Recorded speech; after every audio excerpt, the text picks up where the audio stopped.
ఈ 6వ వచనంలో యేసుక్రీస్తు ప్రభువుకి 5 రకాల పేరు అనేది ఇవ్వబడింది. ఈ 5 రకాల పేరులో ఈ రాత్రి సమాధానకర్తయగు అధిపతి అనేటువంటి పేరుని గురించి కొన్ని విషయాలు మనము నేర్చుకోబోతూ ఉన్నాం. ఇంగ్లీష్లో ద ప్రిన్స్ ఆఫ్ పీస్ అని చెప్పబడింది. ప్రియులారా, ఈ సమాధానం అనేటువంటిది చాలా ప్రాముఖ్యమైనటువంటి పదం. దీన్ని హీబ్రూలో షాలోమ్ అని అన్నారు.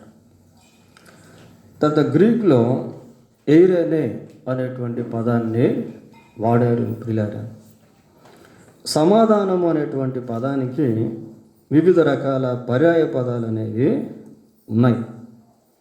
ఈ సమాధానం అనేటువంటి పదాన్ని శాంతి అని కూడా పిలుస్తారు, నెమ్మది అని కూడా పిలుస్తారు, నిశ్శబ్దం అని కూడా పిలుస్తారు. ఇందులోనే నిమ్మళము, నిబ్బరత, నిరీక్షణ, ధైర్యము ఇలాంటివన్నీ కూడా ఆ సమాధానం అనేటువంటి పదంలో దాగి ఉన్నాయి. ప్రియులారా, ఆ సమాధానం అనేటువంటి పదంలో దాగి ఉన్నాయి. Today the world seeks the peace. నేడు ప్రపంచం సమాధానం కోసం అరులు చేస్తూ ఉంది. నెమ్మది కోసం, శాంతి కోసం, నిమ్మళం కోసం, సంతోషం కోసం, నిరీక్షణ కోసం అరులు చాచేదిగా నేటి ప్రపంచం అనేది ఉంది. ప్రియులారా,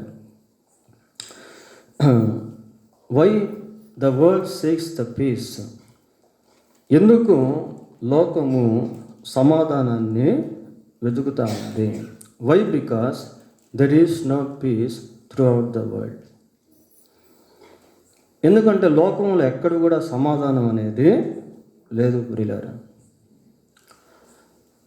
సమాధానం లేకపోతే సంతోషం అనేది ఉండదు. ఎందుకు లోకంలో సంతోషం లేదు లేక సమాధానం లేదు అనే ప్రశ్న మనం వేసుకుంటే దానికి కొన్ని రీజన్స్ అనేవి మనకు కనబడతాయి, కారణాలు. ఒకటి, బై పీపుల్. మనుషులను బట్టి మనుషులకు సమాధానం అనేది లేదు. పిల్లలు, when people become enemies, there will be no peace. మనుషులు శత్రువులుగా మారినప్పుడు అక్కడ సమాధానం అనేది ఉండదు.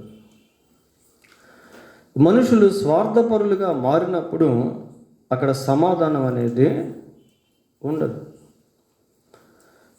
మనుషుల్లో ఉన్నటువంటి దురాశను బట్టి లోకంలో సమాధానం అనేది లేదు. ప్రియులారా, మనుషుల్లో పనిచేసేటువంటి దురాశ సాటి మనిషికి కీడు చేసేటువంటిదిగా ఉంటుంది. తర్వాత బై మనీ ఆర్ ప్రాపర్టీస్. ధనాన్ని బట్టి, ఆస్తుల అంతస్తులను బట్టి లోకంలో సమాధానం అనేది లేదు.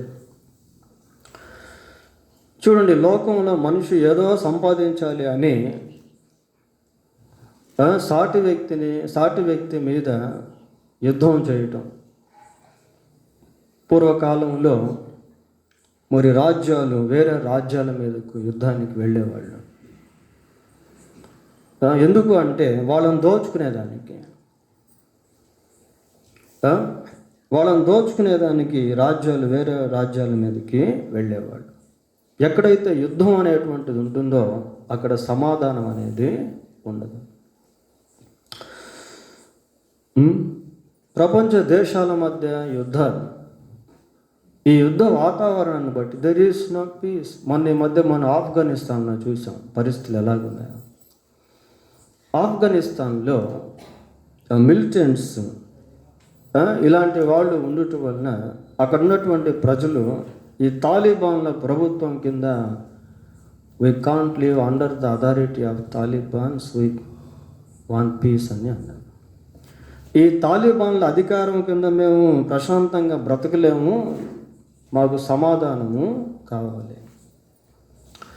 ప్రపంచ దేశాల మధ్య సమాధానం కూర్చేదానికి ఒక సమితి కూడా ఏర్పాటు చేశారు. దాన్ని ఐక్యరాజ్య సమితి అని అంటారు. ఐక్యరాజ్యం అంటే ఏంటి? రాజ్యాలన్నీ కూడా ఐకమత్యము కలిగి ఉండాలి. ఇంకా ఎందుకు మానవాళి జీవితంలో సమాధానం లేదు అంటే, for the result of devils, లోకంలో ఉన్నటువంటి దురాత్మలను బట్టి మనుషుల్లో సమాధానం అనేది లేదు. దురాత్మలు ప్రపంచం అంతా కూడా పనిచేస్తూ ఉన్నాయి ప్రియులారా. అందుకే అనేక మంది ఆత్మహత్యలు చేసుకొని చనిపోతూ ఉన్నారు. కొన్ని యాక్సిడెంట్స్ దురాత్మల వలన కూడా జరుగుతూ ఉంటాయి. అన్నీ కాదు, కొన్ని. Because of the devils there is no peace in the world. దురాత్మలు లోకంలో పనిచేస్తూ ఉండటం వలన మానవ జీవితంలో సమాధానం అనేది లేదు. ఇంకా ఎందుకు సమాధానం లేదు అంటే, బికాస్ ఆఫ్ ద సిక్నెస్, రకరకాల రోగాలు, జబ్బులు, రకరకాల రోగాలు, జబ్బులు, వీటి వలన మనిషి తన జీవితంలో శాంతి సమాధానం అనేది లేకుండా బ్రతుకుతూ ఉన్నాడు. కొద్దిమంది చూడండి, వాళ్ళకి నిద్ర రాదు, అదొక వ్యాధి. రాత్రంతా అలాగే ఉంటారు. Even though they want to sleep, they can't sleep. Why? Because that is a kind of sickness. వాళ్ళు నిద్రపోవాలనుకున్నా కూడా నిద్రపోలేరు. ఎందుకంటే అదొక రకమైన వ్యాధి. అది చాలా భయంకరమైన స్థితి. కొద్దిమందికి శరీరంలో నిరంతర బాధ అనుభవిస్తూ ఉంటారు రాత్రింబగళ్ళు. అదొక రకమైనటువంటి నెమ్మది లేని స్థితి. ప్రియులారా, అలాంటివి మనకు లేవు కాబట్టి వాటి గురించి మనకు తెలియదు. కానీ అలాంటివి ఉన్న వారిని గురించి ఆలోచిస్తే వాళ్ళు ఎంత బాధపడుతున్నారో అది మనకు అర్థం. మనకు ఆయన అంటూ ఉన్నాడు, పాస్టర్ గారు, నాకు కరోనా సెకండ్ వేవ్ వచ్చినప్పుడు నేను దగ్గుతో చాలా బాధపడ్డాను, అది మామూలు దగ్గు కాదు అంటున్నాడు. ఎందుకంటే అది ఆయన అనుభవించాడు ఆ విధంగా. So many people have no peace because of the sickness that causes pain. ఆ బాధ పెట్టేటువంటి రోగాలను బట్టి అనేక మంది నెమ్మది లేకుండా జీవిస్తూ ఉన్నారు. ఇంకా ఎందుకు సమాధానం లేదు అంటే, చాలామందికి మానసిక ఒత్తిడులు, మెంటల్ ప్రాబ్లమ్స్, మెంటల్ డిసీజెస్. వాళ్ళ శరీరం బాగానే ఉంటుంది కానీ మానసికంగా పీడించబడుతూ ఉంటారు. అలాంటి వాళ్ళకు కూడా సమాధానం అనేది ఉండదు.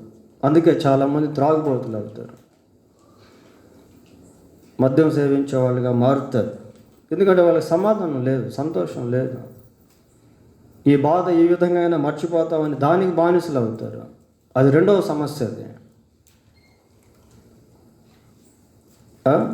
ఈ బాధ నివారణ అవ్వాలని మద్యం తాగుతారు. వాళ్ళు సమస్య బాధపడుతూ వాళ్ళ ఇంట్లో వాళ్ళని సమస్యలతో బాధ పెడతారు. That is another problem they are facing because of the drunkardness for the result of no peace. సమాధానం లేకపోవడం వల్ల త్రాగుబోతులుగా మారి ఇంకొక సమస్యను వాళ్ళు కొని తెచ్చుకునేటువంటి వాళ్ళుగా ఉంటారు. ఇంకా లోకానికి సమాధానం, శాంతి లేదానికి కారణం ఏంటి అంటే, న్యాచురల్ కలామిటీస్, ప్రకృతి వైపరీత్యాలు. ఈరోజు అమెరికాలో చూడండి ఎంత బీభత్సంగా, నిన్నటి దినమున సుడిగాలి తుఫాన్ లాగా వచ్చి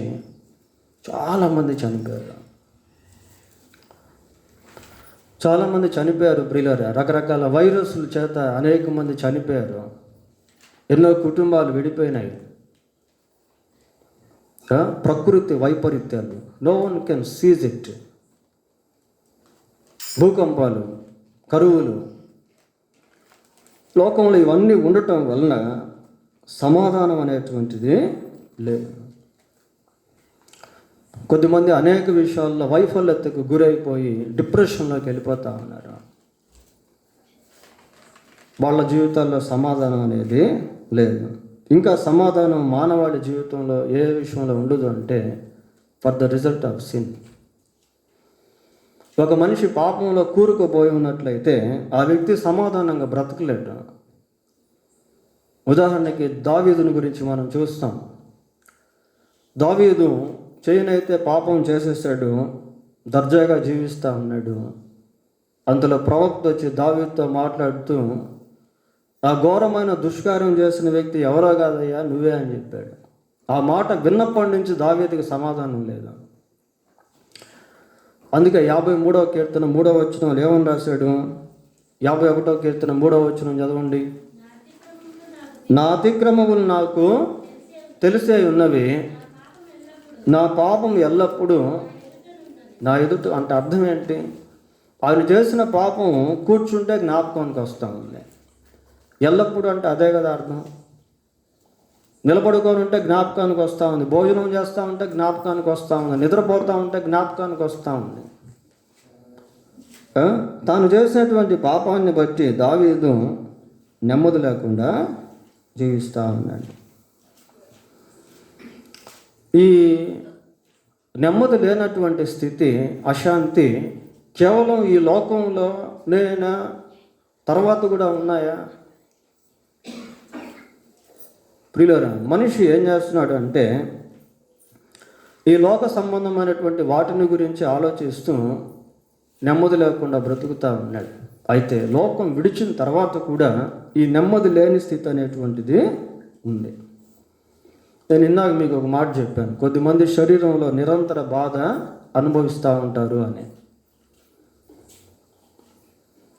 అది గంట సేపు, 2 గంటలు, లేదా చనిపోయేంత వరకు అయితే పర్వాలేదు. కొద్దిమంది బాగా సిక్ అయిపోయేసి చావు బ్రతుకుల మీద కొట్టుమిట్టాడుతూ ఉంటే చూసేవాళ్ళు ఏమంటారు? ఇతను బ్రతకడం కంటే చనిపోవడం మేలు అంటారు. ఎందుకంటే ఆ పరిస్థితిని బట్టి. అయితే మరణించిన తర్వాత అతనిలో ఉన్నటువంటి ఆత్మ చేసిన పాపాన్ని బట్టి నిత్య నరకానికి వెళ్తుంది. అక్కడ గంట సేపు, 2 గంటలు కాదు ప్రియులారా, యుగయుగాలు భయంకరమైనటువంటి వేదన. చూడు, లూకా సువార్త 16వ అధ్యాయం 24వ వచనం. లూకా సువార్త 16వ అధ్యాయం 24వ వచనం.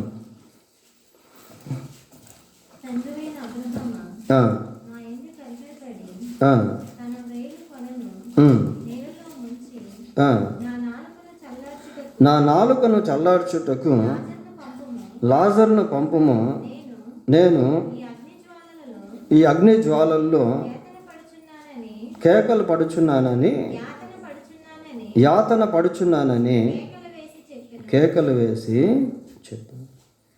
అగ్ని జ్వాలల్లో ఏం పడుతున్నాడు? యాతన పడుతూ ఉన్నాడు. ప్రియులారా, ఈ యాతన అనేటువంటిది ఏదో 1 రోజు 2 రోజులు, 1 గంట 2 గంటలు అనేది కాదు. పోనీ మరణించేంత వరకు అంటే మరణం కూడా లేదు. మరణం లేనటువంటి ఆత్మ యుగయుగాలు ఆ భయంకరమైనటువంటి యాతన అనుభవిస్తూ ఉంది. బైబిల్ ఇంకో దగ్గర ఏమనుంటుందంటే, వారి బాధ సంబంధమైన పొగ యుగయుగములు లేచును అని ప్రకటన గ్రంథంలో ఉంది. ప్రియులారా, అంత భయంకరమైనటువంటిది నరకం అంటే. కనుక మానవ జీవితంలో ఇలా బ్రతుకున్నప్పుడు, చనిపోయిన తర్వాత కూడా సమాధానం లేకుండా జీవిస్తూ ఉండుట అనేది సహజంగా మనం చూస్తూ ఉన్నాం. కనుక దేవుడు మానవునికి సమాధానం ఇచ్చేయడానికి ఈ భూలోకంలో జన్మించాడు. జన్మించి ఆయన సమాధాన సంబంధమైన కార్యాలను జరిగించాడు. అందుకే ఆ కార్యాలను ఆయన మాత్రమే చేయగలడు. కనుక he is called as the prince of piece.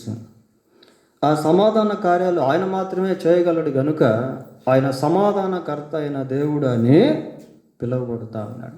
సమాధానమునకు అధిపతి అయిన దేవుడుగా పిలువబడుతూ ఉన్నాడు.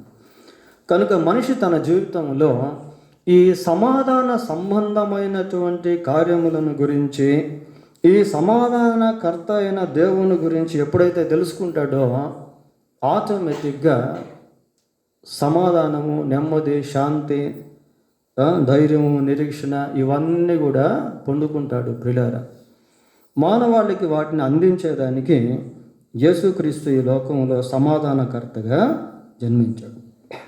మనకు శిశువు పుట్టాను, మన కుమారుడు అనుగ్రహించబడును. ఆయన సమాధానకర్త, సమాధానానికి అధిపతి అని ఇక్కడ మనము చూస్తూ ఉన్నాం. సరే, ఆయన జన్మించిన తర్వాత ఆయన ఈ సమాధాన సంబంధమైనటువంటి కార్యాలు ఏమేమి చేశాడు అనేది మనం ఈ రాత్రి పరిశీలించబోతూ ఉన్నాం ప్రియులారా. ఆయన చేసినటువంటి ఆ సమాధాన సంబంధమైనటువంటి కార్యములను గురించి బైబిల్లో మనకు చక్కగా రాయబడి ఉన్నాయి. ఈ సమాధానం గురించి ప్రభువు మాట్లాడుతూ యోహాను సువార్త 14వ అధ్యాయం 27వ వచనంలో ఒక మంచి మాట చెప్పాడు. చూడండి, యోహాను సువార్త 14వ అధ్యాయం 27వ వచనం. శాంతి మీకు అనుగ్రహించున్నాను, నా శాంతినే మీకు అనుగ్రహించున్నాను, లోకం ఇచ్చినట్లుగా నేను మీకు అనుగ్రహించుట లేదు. ఆ శాంతి అనే దగ్గర కింద ఫుట్ నోట్స్లో ఏమని రాశారు? సమాధానము. I give you my peace అని చెప్పాడు. నా శాంతిని మీకు ఇస్తా ఉన్నాను అంటున్నాడు, నా సమాధానాన్ని మీకు ఇస్తున్నాను అంటున్నాడు. ప్రియులారా, దేవుడు మానవాళికి సమాధానాన్ని అనుగ్రహించేదానికి, తన సమాధానాన్ని అనుగ్రహించేదానికి భూమి మీద జన్మించుట అనేది జరిగింది. ప్రియులారా, ఆయన శరీరధారిగా ఉన్నటువంటి దినాల్లో యేసుక్రీస్తు ప్రభు రకరకాల కార్యాలు చేసి అన్నీ మనం చెప్పుకోలేము, కానీ ఈ రాత్రి కొన్ని మాత్రం మనము చూస్తాము. ప్రియులారా, చూడండి, మార్క్స్ వార్త 5వ అధ్యాయం, మార్క్స్ వార్త 5వ అధ్యాయము 34వ వచనాన్ని చదువుకున్నాం. అందుకైనా కుమారి, నీ విశ్వాసము నిన్ను స్వస్థపరచును, సమాధానము గలదానవై పొమ్ము, నీ బాధ నివారణ అయినది. యేసుక్రీస్తు ప్రభు దగ్గరికి 12 ఏళ్ల నుండి రక్తస్రావ రోగంతో బాధపడుతున్నటువంటి ఒక స్త్రీ వచ్చింది. 12 సంవత్సరాల నుంచి, ప్రియులారా, ఏదో 1 month 2 months కాదు, 12 సంవత్సరాల నుంచి రక్తస్రావ రోగంతో బాధపడుతూ ఉంది. చాలామంది వైద్యుల దగ్గరికి వెళ్ళింది, ఫలితం శూన్యం. ఉన్నదంతా కూడా ఖర్చు పెట్టేసింది, కానీ రోగం మాత్రం బాగా కాలేదు. ఆమె యేసుక్రీస్తుని గురించి విని విశ్వాసంతో ప్రభు యొక్క వస్త్రపు చెంగును తాకి స్వస్థపరచబడింది.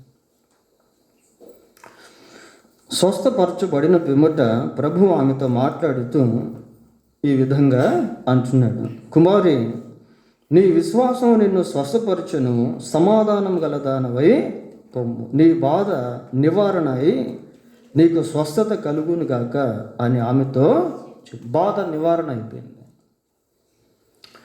ఎప్పుడైతే శరీరంలో స్వస్థత అనేది వచ్చేసిందో ఆమెకు సమాధానం వచ్చేసింది. కనుక మానవులు పీడించబడుతున్నటువంటి వాళ్ళు క్రీస్తు ప్రభు వైపు చూచేటువంటి వారిగా ఉండాలి. ప్రియులారా, when ever the person who is suffering, ప్రియులారా, బాధపడుతున్నటువంటి వాళ్ళు రకరకాల అట్లాగని డాక్టర్ దగ్గరికి వెళ్ళొద్దని కాదు, క్రీస్తు ప్రభువునందు విశ్వాసం ఉంచుట వలన, ప్రభు సన్నిధిలో ప్రార్థన చేయటం వలన దేవుని కార్యాలు జరుగుతాయి. ఆయన పొందిన దెబ్బల ద్వారా మనకు స్వస్థత కలుగుచున్నది. ప్రియులారా, యేసుక్రీస్తు ప్రభు ఈ భూమి మీద జన్మించిన పిమ్మట చూడండి, ఒక మాట మనం చూస్తాం. మత్తయి సువార్త 8వ అధ్యాయము, మత్తయి సువార్త 8వ అధ్యాయము 17వ వచనంలో, అందువలన ఆయనే చూడండి, ఆయన మాట వలన దయ్యములను వెళ్ళగొట్టి రోగులు నెలను స్వస్థపరచెను, అందువలన ఆయనే మన బలహీనతలను వహించుకొని మన రోగములను భరించెను. మన రోగాలను ఆయన భరించాడు ప్రియులారా. ప్రపంచంలో ఉన్న మానవాళికి యేసుక్రీస్తు ప్రభు నివారణ ఇచ్చేటువంటి దేవుడు, సమాధానం ఇచ్చేటువంటి దేవుడు, సంతోషాన్ని ఇచ్చేటువంటి దేవుడు ప్రియులారా. ఇంకా కొంచెం మనం ఆలోచిస్తే లూకా సువార్త 8వ అధ్యాయం, లూకా సువార్త 8వ అధ్యాయము 38వ వచనాన్ని చదువుకుందాం.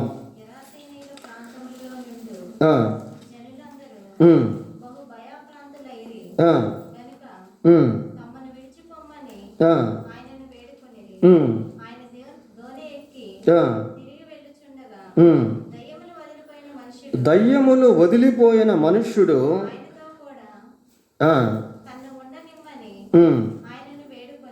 చాలు. దయ్యములు వదిలిపోయినటువంటి మనుషుడు ఎలాగున్నాడు అంటండి. అక్కడ మనం చూస్తాం 35వ వచనంలో ఏమనుంది? యేసు వద్దకు వచ్చి దయ్యములు వదిలిపోయిన మనుషుడు బట్టలు కట్టుకొని స్వస్థ చిత్తుడై యేసు పాదముల యొద్ద కూర్చుండుట చూచి భయపడేది.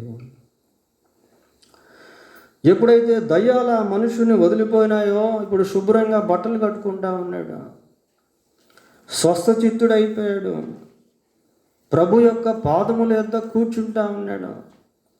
అంతకుముందు అతని నిజస్థితి ఎలాంటిది అని అంటే దాని గురించి లూకా సువార్తలో చెప్పబడలేదు, కానీ మార్కు సువార్తలో మనం చూస్తాం ప్రియులారా. మార్కు రాసిన సువార్త 5వ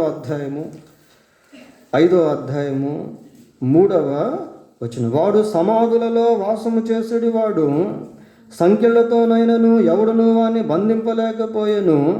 పలుమార్లు వాని కాళ్లకును చేతులకును సంకెళ్ళు వేసి బంధించినను వాడు ఆ చేతి సంకెళ్లను తెంపి కాని సంకెళ్లను తుత్తునీయులుగా చేసెను కనుక ఎవడునూ వానికి సాధుపరచలేక వాడు ఎల్లప్పుడూ రాత్రింబగళ్ళు సమాధుల్లోనూ కొండల్లోనూ కేకలు వేయుచు తన్ను తాను రాళ్లతో గాయపరుచుకొనుచు ఉండిన.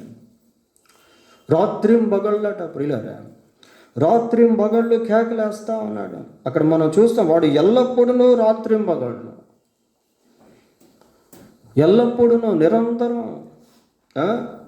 తన శరీరాన్ని తానే గాయపరుచుకుంటా ఉన్నాడు, కేకలేస్తూ ఉన్నాడు, అరుస్తూ ఉన్నాడు, కొండల్లో సమాధుల్లో. అంత భయంకరమైనటువంటి స్థితిలో ఉన్న వ్యక్తికి యేసుక్రీస్తు ప్రభు ఎప్పుడైతే విడుదల ఇచ్చాడో ఇప్పుడు సాఫీగా అయిపోయాడు. చక్కగా బట్టలు ధరించుకొని మనిషిలాగా మారి ప్రభు యొక్క పాదాల దగ్గర కూర్చొని ఆ తర్వాత he became a witness of Jesus Christ. తర్వాత యేసుక్రీస్తు ప్రభువుకు ఒక సాక్షిగా మారిపోయాడు. ప్రభు ఇచ్చిన సమాధానాన్ని తాను అనుభవిస్తూ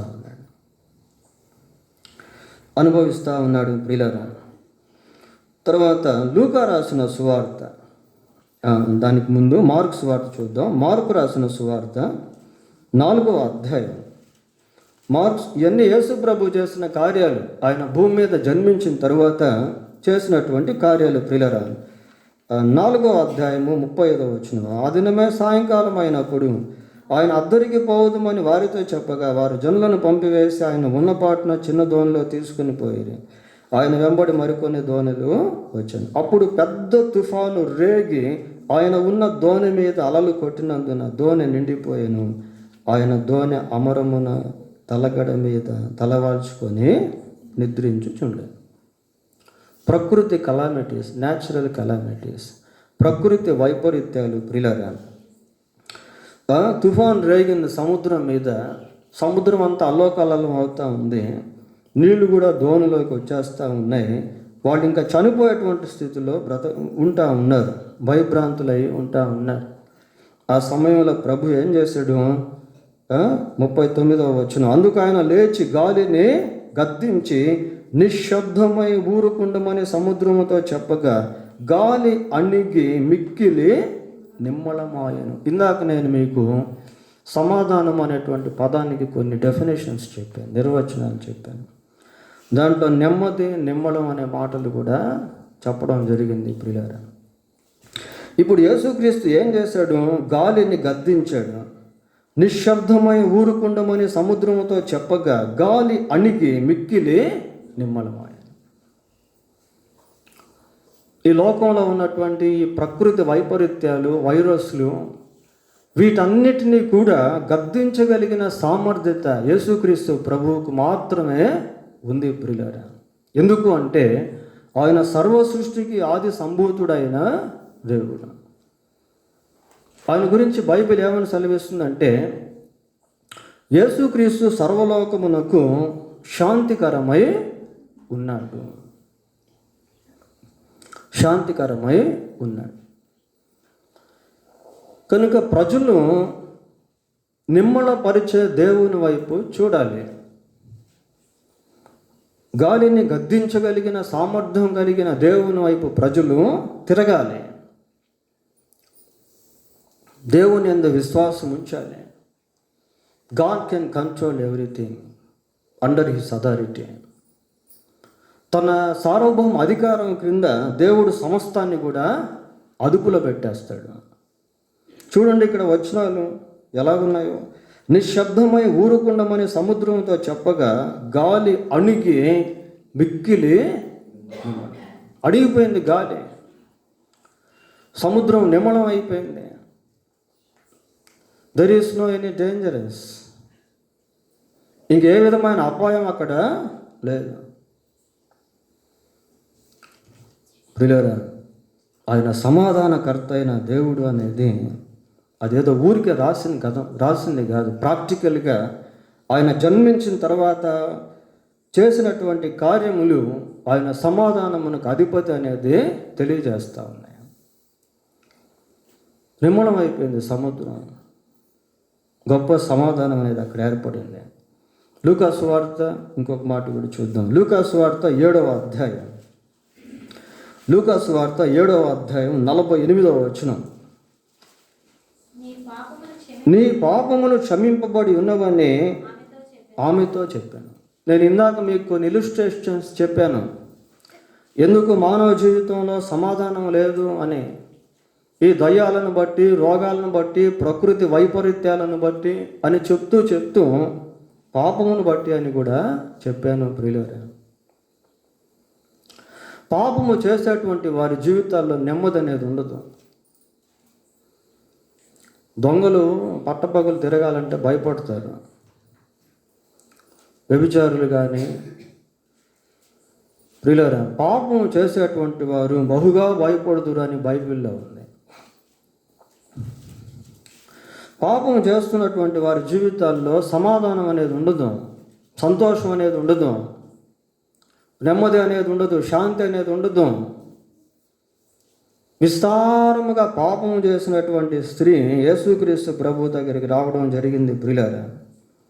వచ్చినప్పుడు ప్రభు ఆమెను చూసి అన్నాడు, నీ పాపములు క్షమింపబడి ఉన్నవని ఆయన ఆమెతో అన్నాడు. అంటూ మళ్ళీ అన్నాడు 50వ వచనంలో, అందుకు ఆయన, నీ విశ్వాసం నిన్ను రక్షించును, సమాధానం గలదానమై వెళ్ళుమని ఆ స్త్రీతో చెప్పాను.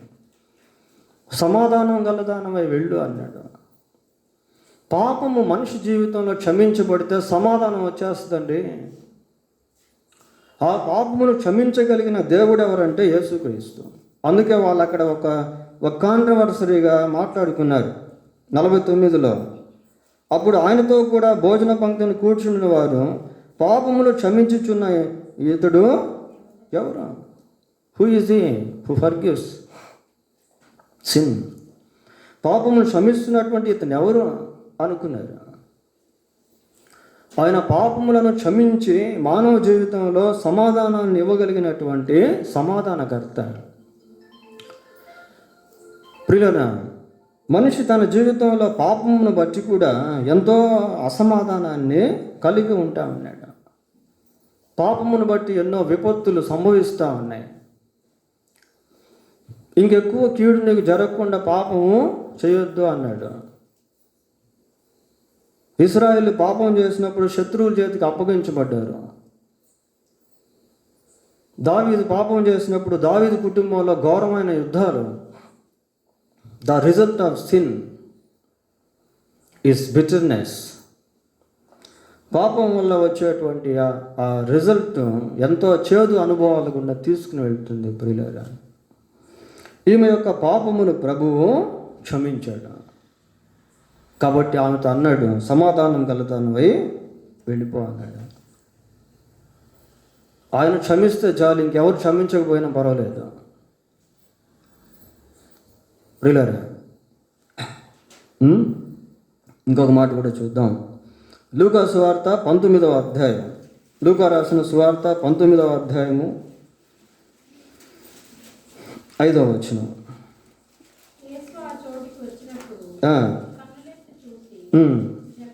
జక్కయ్య త్వరగా దిగుము, నేడు నేను నీ ఇంట నుండవలసి ఉన్నదని అతనితో చెప్పగా. ప్రియులారా, జక్కయ్యతో యేసుక్రీస్తు ప్రభువు మాట్లాడిన తర్వాత యేసుక్రీస్తు ప్రభువును జక్కయ్య చేర్చుకున్నాడు. చేర్చుకున్న తర్వాత 8వ వచనంలో చూస్తాం. జక్కయ్య నిలువబడి, ఇదిగో ప్రభువా, నా ఆస్తిలో సగం బీదలకు ఇచ్చుచున్నాను. నేను ఎవని వద్దైనను అన్యాయంగా దేన్నైనా తీసుకుని ఎడల అతనికి 4 గంతలు మరలా చెల్లించునని ప్రభువుతో చెప్పాను. ఇక్కడ ఒక ట్రాన్స్ఫర్మేషన్ అనేది మనం చూస్తూ ఉన్నాం. ప్రియులారా, పాపిగా ఉన్నటువంటి వ్యక్తి, అన్యాయపు సొమ్మును ఆర్జించినటువంటి వ్యక్తి ఇప్పుడు ఏమంటున్నాడు? నేను ఎవరి దగ్గర అయితే అన్యాయంగా తీసుకున్నానో వాళ్ళకి తిరిగి 4 గంతలు చెల్లిస్తాను. నేను మీకు ఇందాక చెప్పినటువంటి ఇల్లుస్ట్రేషన్స్లో సామాజిక సమాధానం లేకపోవడానికి కారణం ఏంటి అంటే మనిషి సాటి మనిషిని అన్యాయం చేయడం, సాటి మనిషికి అన్యాయం చేయడం, ప్రేమించకపోవడం, అధర్మం, ఇలా దోచుకోవటం, అన్యాయంగా జీవించడం. ఈ ట్రాన్స్ఫర్మేషన్ అనేది మానవ జీవితంలో కావాలి. అప్పుడే సమాధానం అనేది కలుగుతుంది. ఎందుకు మనిషి జీవితంలో అసమాధానం అంటే for the result of enmity, రకరకాల దురాశలు, రకరకాల సెల్ఫిష్నెస్, స్వార్థం. ఈ స్వార్థాన్ని బట్టి, దురాశని బట్టి మనిషి జీవితంలో సమాధానం లేకుండా పోయింది. అక్రమార్జనలు, అన్యాయపు సొత్తు పట్టుకోవడం, దౌర్జన్యం, గూండాయిజం, రౌడీయిజం. ప్రియులారా, ఈ మనిషి జీవితంలో ఒక పరివర్తన అనేది మనం చూస్తాం. ఎప్పుడు అంటే సమాధానకర్త అయిన దేవుడు ఆ గృహాన్ని దర్శించినప్పుడు. సమాధానకర్త అయిన ప్రభువుని ఎప్పుడైతే ఈ జక్కయ్య తన జీవితంలో చేర్చుకున్నాడో వెంటనే అతని జీవితం మార్చబడింది. జక్కయ్య చేర్చుకుంది ఇంట్లో కాదు, ఒంట్లో చేర్చుకున్నాడు. ప్రియులారా, హృదయంలో చేర్చుకున్నాడు. ఈరోజు క్రిస్మస్ దినాల్లో మనం బాహ్య సంబంధమైన వాటి వైపు దృష్టి పెడతా ఉన్నాం. But we must have a spiritual sight in our heart about Jesus. అయితే ఈ దినాల్లో మనం పెట్టాల్సినటువంటి దృష్టి ఎక్కడ అంటే మన అంతరంగంలో పెట్టాలి, యేసు ప్రభు విషయంలో. ఎంతవరకు మన జీవితంలో పరివర్తన వచ్చింది అది ప్రాముఖ్యం. ప్రియులారా, ఎంత బాగా క్రిస్మస్ మనం చేసుకున్నాం అనేది కాదు, ఎంతవరకు మనం మార్పు చెందామనేది ఇంపార్టెంట్. ఎప్పుడైతే జక్కయ్య మాట అన్నాడో వెంటనే ప్రభు ఏమన్నాడు?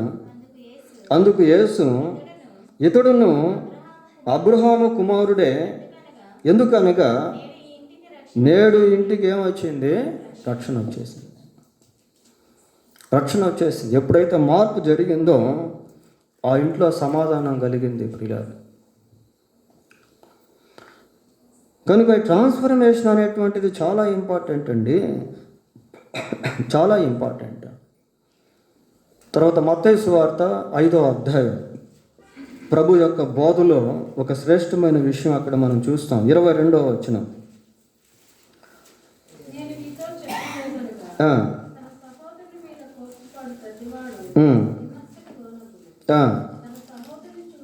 నీవు నీ అర్పణము అర్పించినప్పుడు అని అక్కడి నుంచి చదవండమ్మా. 5వ అధ్యాయం. కావున నీవు బలిపీఠం వద్ద అర్పణం అర్పించుచుండగా నీ మీద నీ సహోదరునికి విరోధమేమైనా కలదని అక్కడ నీ జ్ఞాపకం వస్తే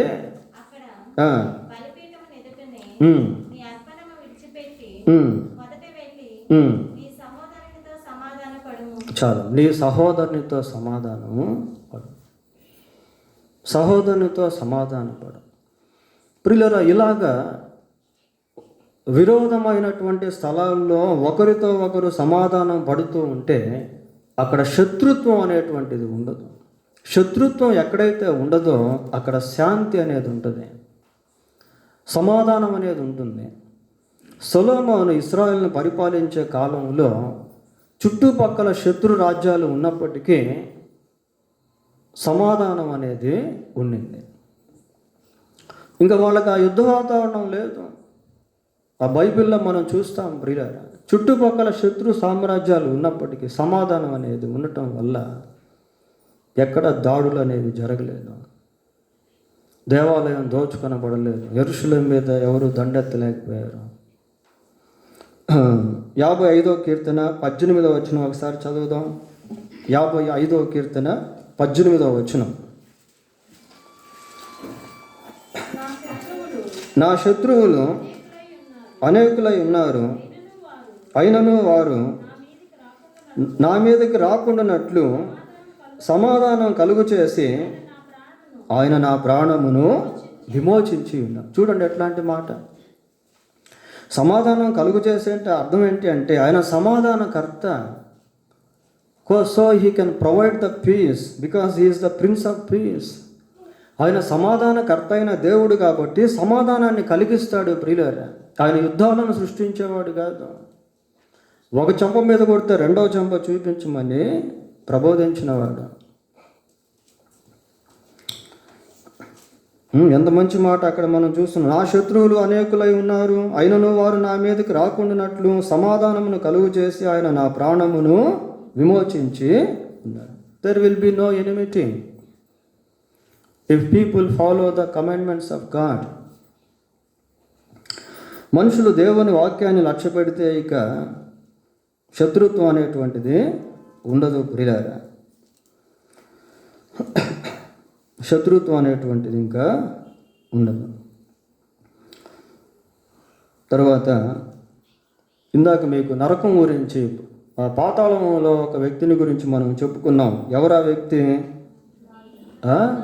ధనవంతుడు చనిపోయాడు, అతని ఆత్మ పాతాళానికి వెళ్ళిపోయింది.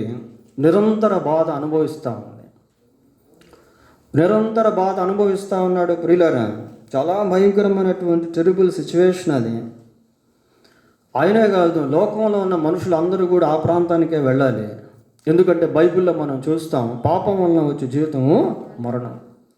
ఏ భేదమును లేదు, అందరూ పాపము చేసి దేవుడు అనుగ్రహించి మహిమను పొందలేకపోతున్నారు. కనుక లోకంలో ఉన్న మనుషులందరూ పాపం చేశారు. పాపం చేసిన ప్రతి వ్యక్తి ఎక్కడికి వెళ్ళాలి? నరకానికి వెళ్ళాలి ప్రియులారా. అదే దేవుని యొక్క చట్టం. అయితే దేవుడు ప్రేమ కలిగిన వాడు కనుక ఆయన ఏం చేశాడు అంటే మన యొక్క సమాధాన సంబంధమైనటువంటి శిక్ష ఆయన మీద వేసుకున్నాడు. కొలసీలకు రాసిన పత్రిక 1వ అధ్యాయము 20వ వచనం ఒకసారి చూద్దాం.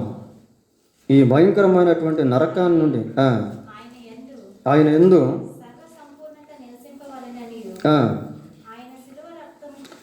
ఆయన శిలువ రక్తము చేత సంధి చేసి ఆయన ద్వారా సమస్తమును భూలోకమందున్నవైనను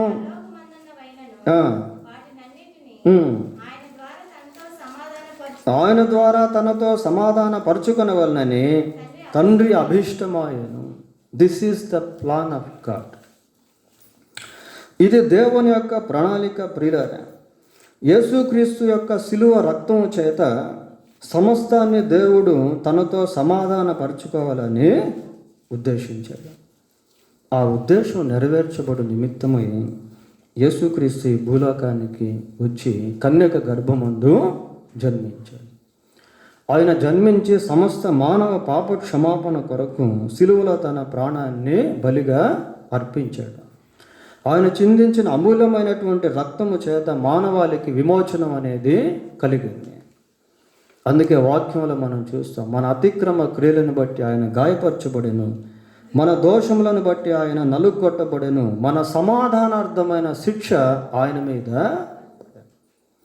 ఈ సమాధానార్థమైన శిక్ష ఆయన తన మీద వేసుకొని మనకు విమోచనం అనేది అనుగ్రహించాడు ప్రియులారా.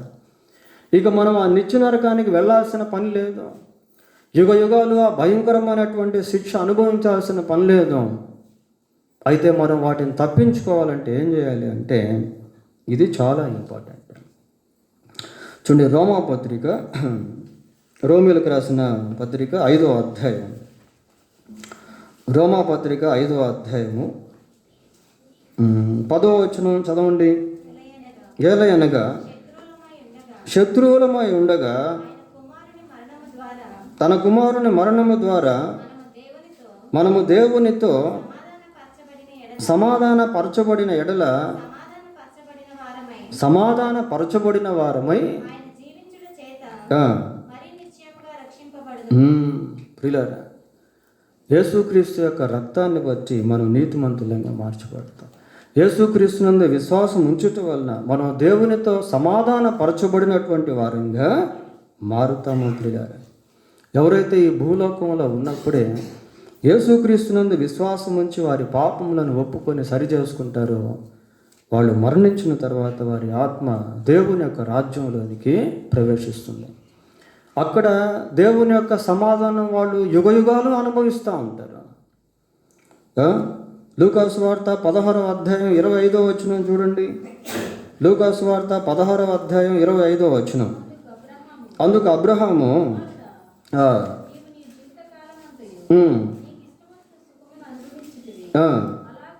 అలాగుననే లాజరు కష్టం అనుభవించునని జ్ఞాపకం చేసుకొనుము. ఇప్పుడైతే వాడు ఇక్కడ నెమ్మది ఏం పొందుతున్నాడట? నెమ్మది. సమాధానం అనే పదానికి ఇంకొక పర్యాయ పదము నెమ్మది అనేది కూడా ఉంది. నెమ్మదిని అనుభవిస్తూ ఉన్నాడు ప్రియులారా. కనుక మరి ప్రభువునందు విశ్వాసం ఉంచి మరణించిన పిమ్మట ఆ వ్యక్తి తన జీవితంలో సమాధానాన్ని అనుభవించే వ్యక్తిగా యుగయుగాలు ఉంటాడు. ఒక విశ్వాసిగా ఈ లోకంలో మనం ఈ సమాధాన సంబంధమైన విషయంలో ఏ విధంగా జీవించాలో, అలాగనే లోకంలో కూడా దైవిక సంబంధమైనటువంటి సమాధానము ప్రజలు ఏ విధంగా అనుభవించాలో అనేది కూడా బైబిల్లో ఎంతో స్పష్టంగా చెప్పబడింది ప్రియులారా. 147వ కీర్తన 14వ వచనం చూడండి. 147వ కీర్తన 14వ వచనం. నీ సరిహద్దులలో సమాధానము కలుగు చేయవాడు ఆయనే. సరిహద్దుల్లో సమాధానం ఇస్తాడు ప్రియులారా. ఎక్కువ శాతం సరిహద్దుల్లోనే యుద్ధాలు జరిగేవి. సరిహద్దుల్లో ఎవరుంటారు? ఆర్మీ ఉంటుంది. సైనికులు సరిహద్దుల్లోనే కదా ఉండేది. ప్రతి దేశానికి సరిహద్దుల్లో సైనికులు దాదాపుగా ఉంటారు. ఎందుకంటే శత్రువులు దాడి చేయకుండా. సరిహద్దుల్లో ఏమిస్తాడట? సమాధానం ఇస్తాడు. అంటే ఏంటి? God will give the piece between the nations, among the nations. దేశాల మధ్య దేవుడు సమాధానం ఇచ్చేటువంటి వాడిగా ఉన్నాడు. అలాగే ఒక విశ్వాసిగా మన జీవితంలో ఈ సమాధానం అనేటువంటి దాన్ని వివిధ రకాలుగా మనం అనుభవించాలి. మన కుటుంబ జీవితంలో చూడండి, కొరింథీయులకు రాసిన మొదటి పత్రిక 7వ అధ్యాయం 11వ వచనం. 7:11.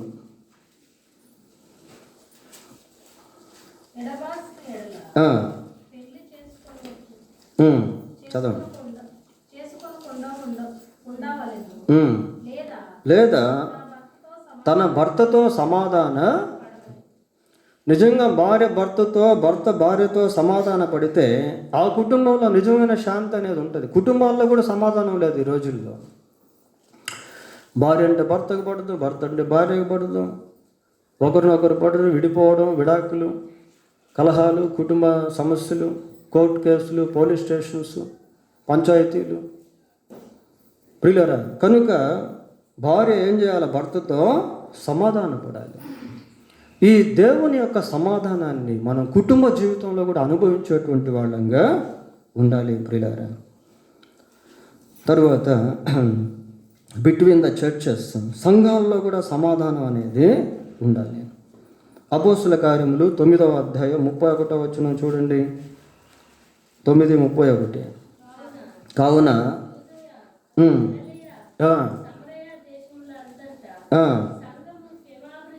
సంఘము క్షేమాభివృద్ధి నందుచు సమాధానము కలిగి ఉండేది. అది ప్రారంభ సంఘం ప్రియులారా.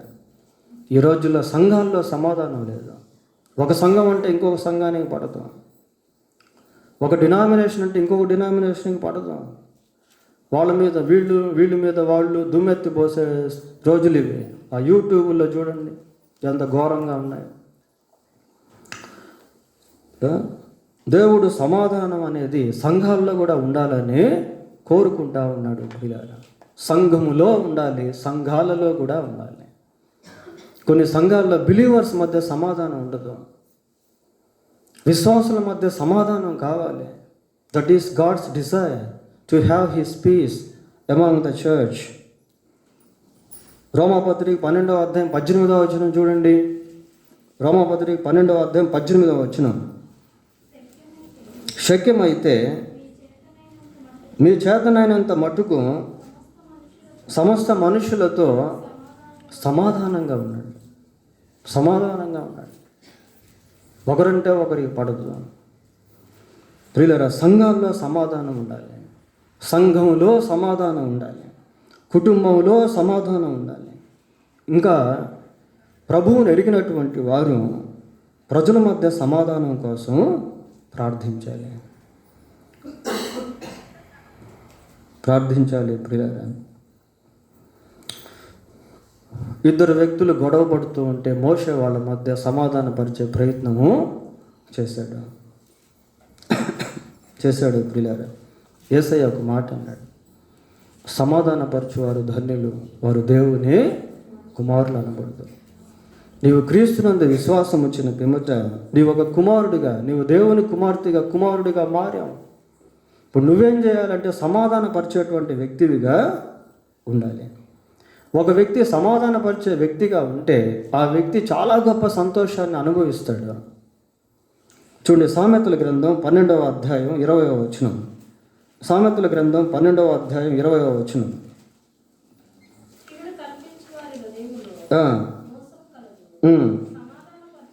సమాధానపరచుటకై ఆలోచన చెప్పువారు సంతోషభరితులగుదురు. సమాధానపరచుటకై ఆలోచన చెప్పడం, విడదీసేదానికి, ప్రియులారా, కలహాలను రేపేదానికి మాటలు కాదు, కానీ ఆ సమాధానమైనటువంటి బంధాన్ని కట్టాలి. సమాధానపరచువారు ధన్యులు, వారు దేవుని కుమారులు అనబడు. 37వ కీర్తన 37వ వచనం. ఒక విశ్వాస జీవితంలో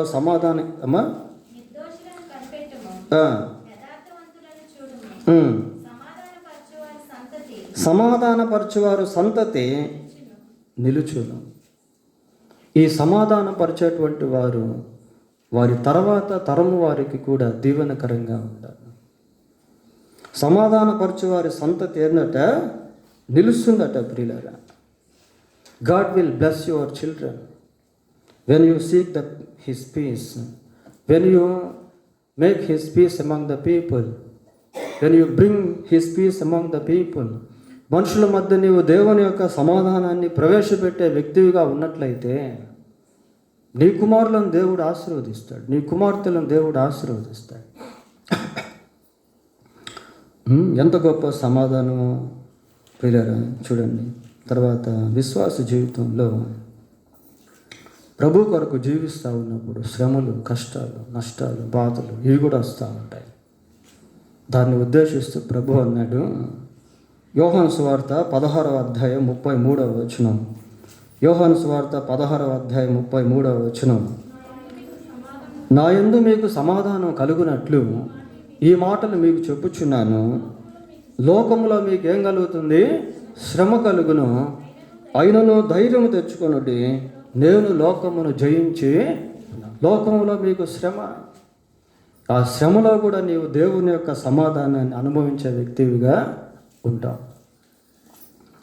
ఆ శ్రమలో కూడా నీవు దేవుని యొక్క సంతోషాన్ని అనుభవించే వ్యక్తిగా ఉంటావు. ఇది లోక సంబంధమైన శ్రమ కాదు, ప్రభు కొరకు లోకంలో అనుభవించే శ్రమ. నీవు లోకంతో పాటు రాజీ పడతా ఉంటే ఈ శ్రమ నీకు రాదు. లోకంలో ప్రభు కొరకు జీవిస్తూ ఉన్నప్పుడు నీకు శ్రమ కలిగే అవకాశము ఉంటుంది. ఆ శ్రమలో ఏముంటుంది? దేవుని యొక్క సమాధానము ఉంటుంది. అంతేకాకుండా మారు మనసు పొందినటువంటి వ్యక్తి ఈ సమాధాన సంబంధమైనటువంటి సువార్తను ప్రకటించేటువంటి వ్యక్తిగా మారాలి. చివరిగా దాన్ని చూసి మనం ముగిద్దాం. కొరింథీయులకు రాసిన 2వ పత్రిక 5వ అధ్యాయం. కొరింథీయులకు రాసిన 2వ పత్రిక 5వ అధ్యాయము 20వ వచనం చదవండి. కావున దేవుడు మా ద్వారా వేడుకొనినట్లు మేము క్రీస్తుకు రాయబారులమై దేవునితో సమాధాన పడుడనే క్రీస్తు పక్షమున మిమ్మును బతిమాలుకుంటున్నాం. దేవునితో సమాధాన పడండి. ప్రియులారా, we must proclaim the good news of Christ. ప్రజలకు దేవుని యొక్క సువార్త, సమాధాన సువార్త మనము చెప్పాలి. సమాధానపరచువారు ధన్యులు, వారు దేవుని కుమారులు అనబడుతున్నారు. నీవు ఒక వ్యక్తిని దేవునితో సమాధానపరిచే వ్యక్తివిగా మారితే అది నీకెంతో ధన్యత. కనుక ఇతరులు దేవునితో సమాధాన పడేటువంటి ప్రక్రియలో మనము ముందుకు వెళ్ళాలి. ప్రియులారా, ఆయన సమాధానకర్త అయిన, సమాధానమునకు అధిపతిగా ఉన్నటువంటి వాడు అని ఈ రాత్రి మన వాక్యాన్ని ధ్యానం చేస్తాం. ఇంకా అనేక విషయాలు బైబిల్ గ్రంథంలో దైవిక సమాధానం గురించి దేవుడు రాయించాడు. ప్రభు తన వాక్యాన్ని దీవించునుగాక. ప్రార్థన చేసుకుందాం. ప్రార్థన.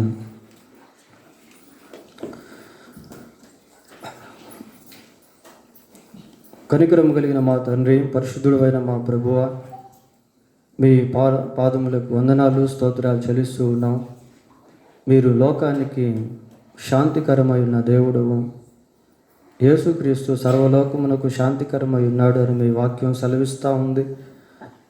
ప్రపంచానికి సమాధానం ఇవ్వగలిగినటువంటి వాడవు. కనుక ఆయన ప్రజలంతా మీ వైపు తిరిగినట్లు, మీరిచ్చే సమాధానాన్ని పొందుకొనున్నట్లు సహాయం చేయండి. మీ యందు విశ్వాసం ఇచ్చినటువంటి మేము, మా కుటుంబాల్లో మీ యొక్క సమాధానము, మా సంఘంలో మీ యొక్క సమాధానము, మేము పనిచేసేటువంటి స్థలాల్లో మీ యొక్క సమాధానము, మా హృదయంలో మీ యొక్క సమాధానం అనుభవించే వారంగా ఉండటకు సహాయం చేయండి. ప్రభా, మీ సమాధాన సువార్తను అనేకులకు ప్రకటించే వారంగా ఉండుటకు సహాయం చేయండి. మీ బిడ్డలుగా సమాధానపరిచే వారంగా, సమాధానం కలిగి జీవించే వారంగా ఉండుటకు కృప దయచేయమని మా రక్షకుడైన యేసుక్రీస్తు పరిశుద్ధమైన నామములో ప్రార్థన చేస్తున్నాము తండ్రి. ఆమేన్.